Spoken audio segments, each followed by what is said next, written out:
First of all, good morning, everyone. Buen dia, bon dia. Thank you, Remote, for another invite. So excited to be here. My name is Jascivan.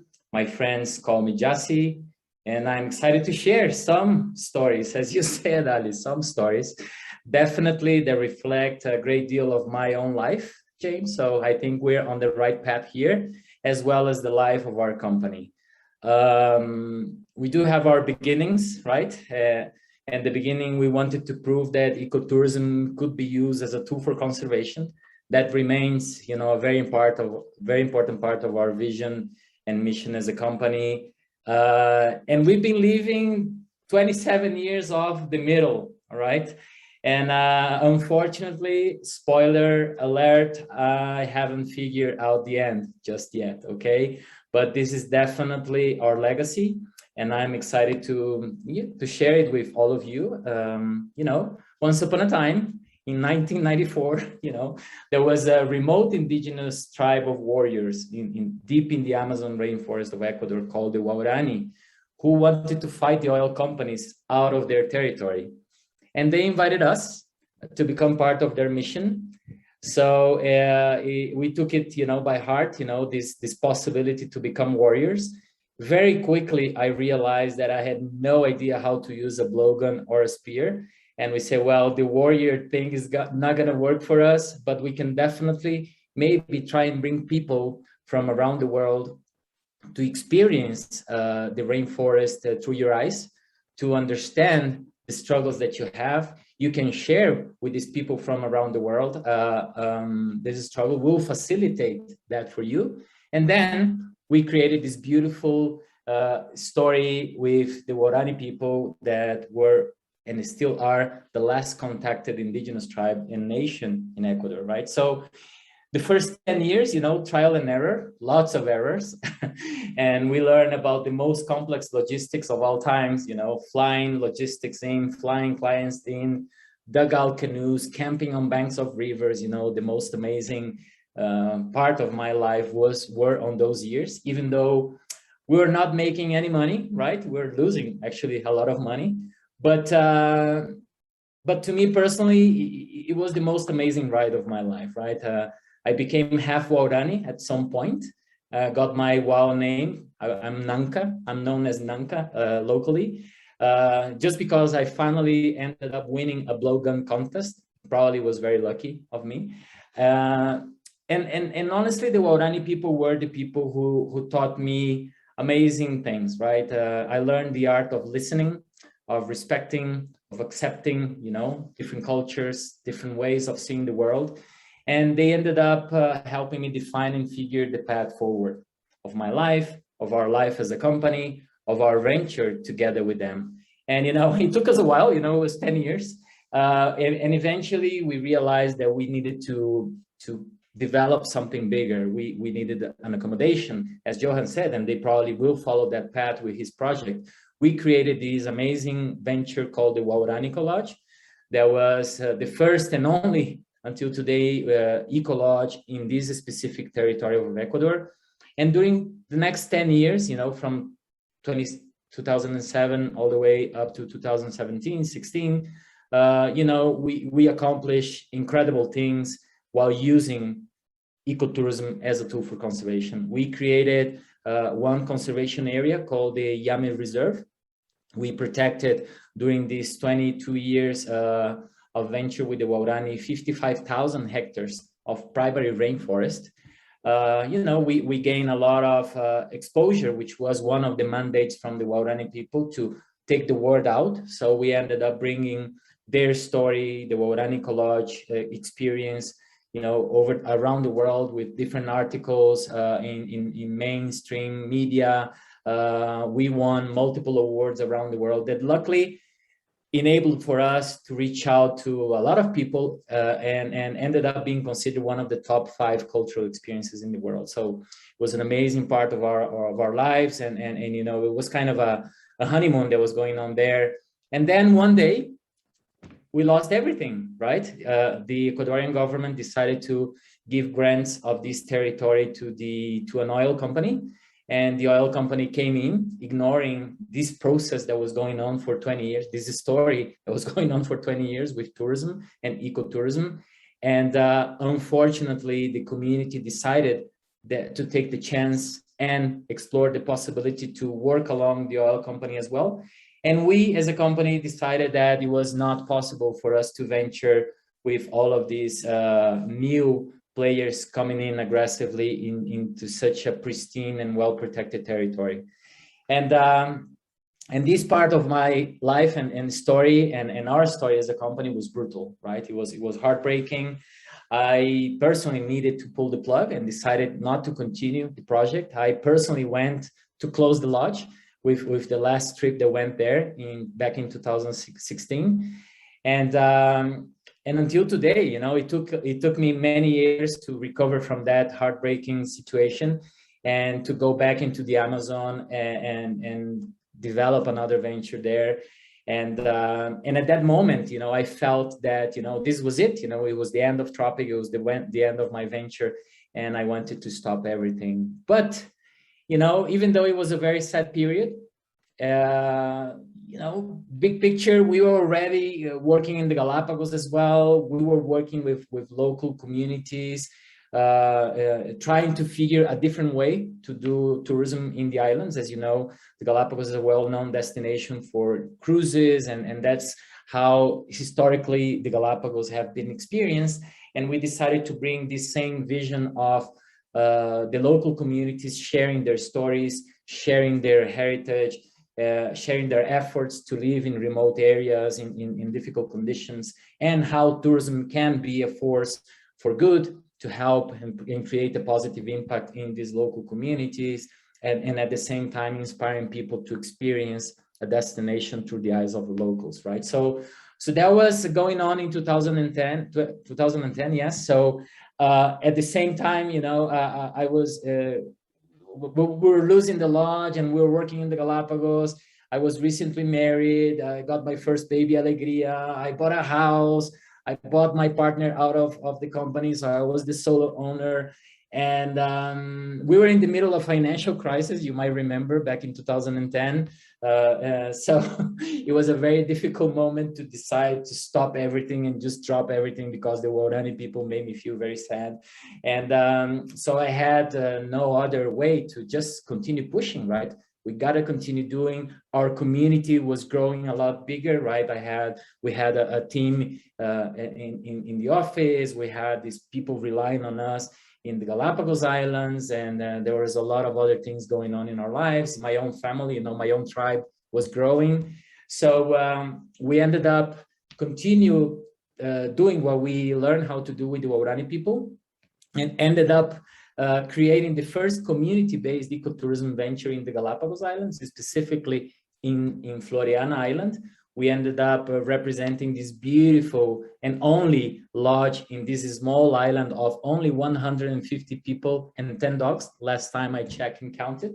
So, you know, very special people, very special community, remote area. You have a few pictures of my friends there when they said they voted yes for ecotourism and a different model to develop tourism in the island. So, you know, so life kept going, right? And we kept developing new things.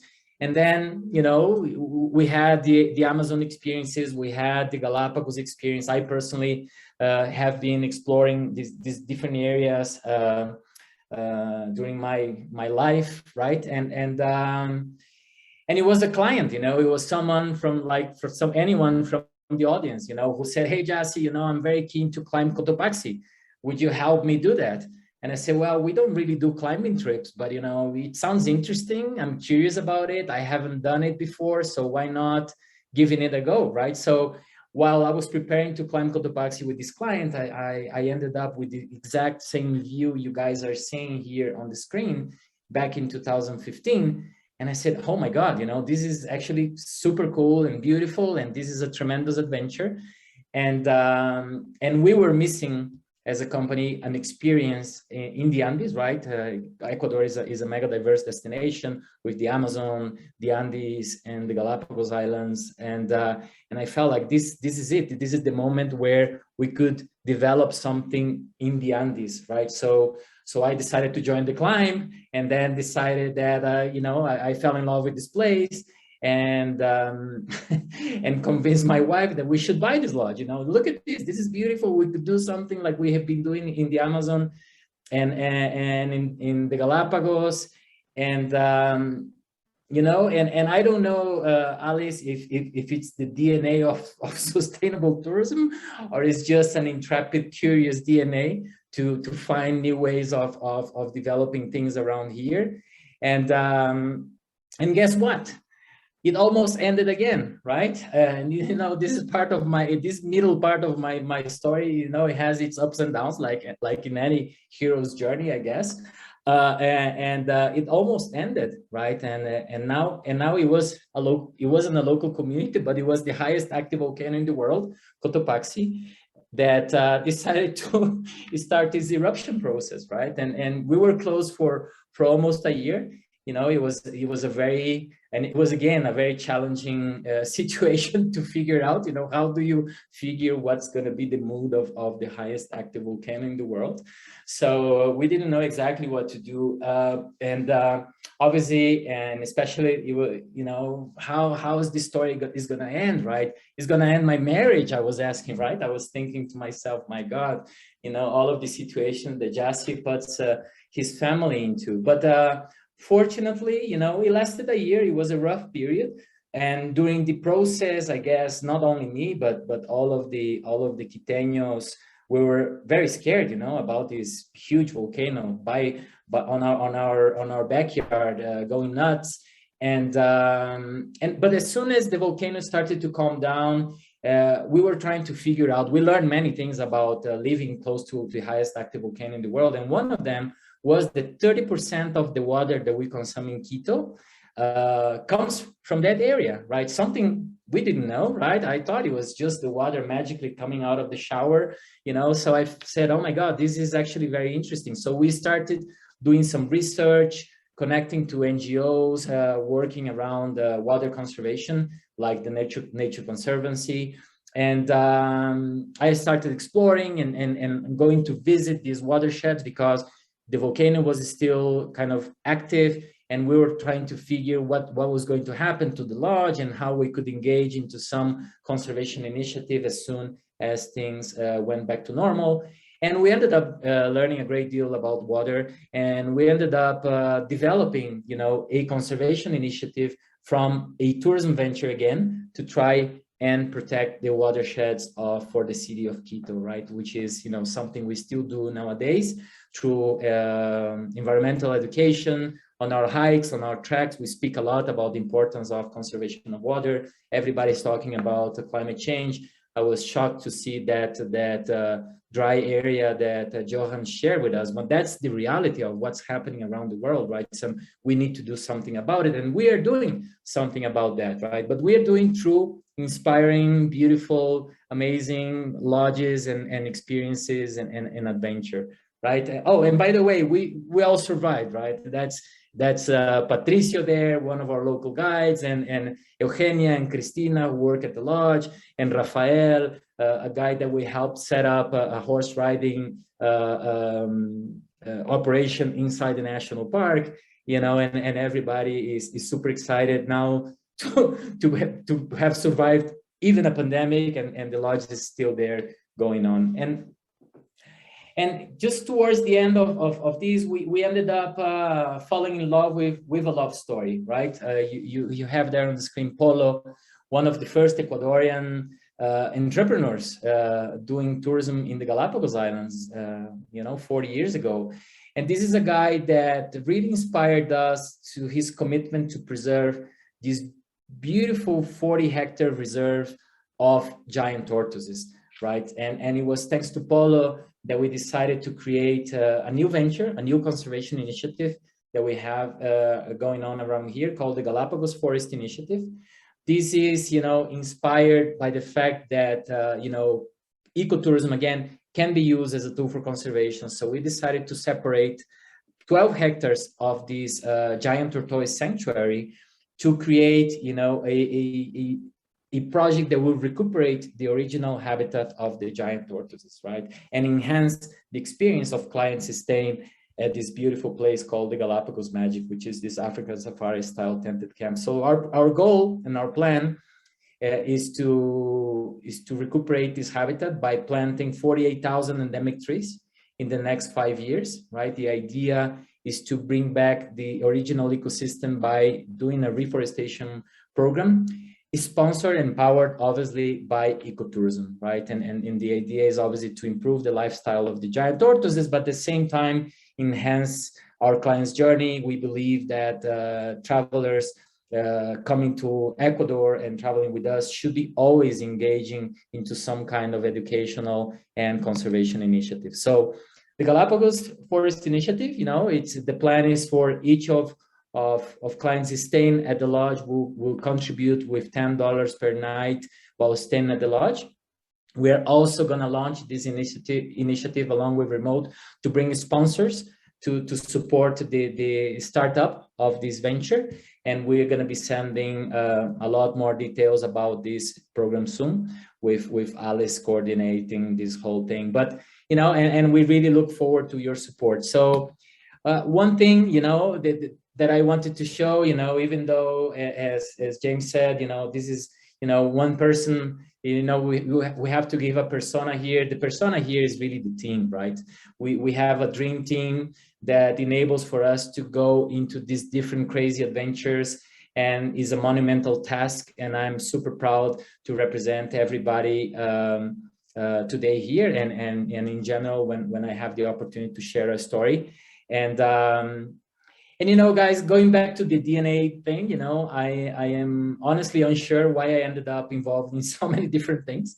I guess it's curiosity, but it's also an understanding that these places, these people, the cultures are part of our business, right? And I would love to see everyone pursuing this kind of ventures, right? That will enable for us to continue sharing these over the years, right? I guess the happy ending would be to be able to continue sharing the destinations the way they are, without, you know, the so complex developments of climate change and our own overdevelopment of certain areas that are so fragile when you talk about these unique ecosystems. So I guess the key words here, obviously, we are in this together, guys. You know, this is post-COVID thinking. You know, we've been resilient. If we're still on this call, it's because we made it, right? We are resilient in this industry, in this community. It's time to think about the rebirth of travel, how we want to continue doing our businesses. It's time to renew our vows, or to renew the way we want to develop our lives and our businesses, especially when we talk about ecotourism. And it's time to rewild, right? I think that's the goal that Johan has. We are also thinking about unique ecosystems and wildlife that live in these areas. So, you know, very excited to be here, very excited to share my story with you guys. We're still in the middle, no ending yet, but I'm very excited about the next chapters of it. So, muchas gracias. Thank you very much. Muito obrigado.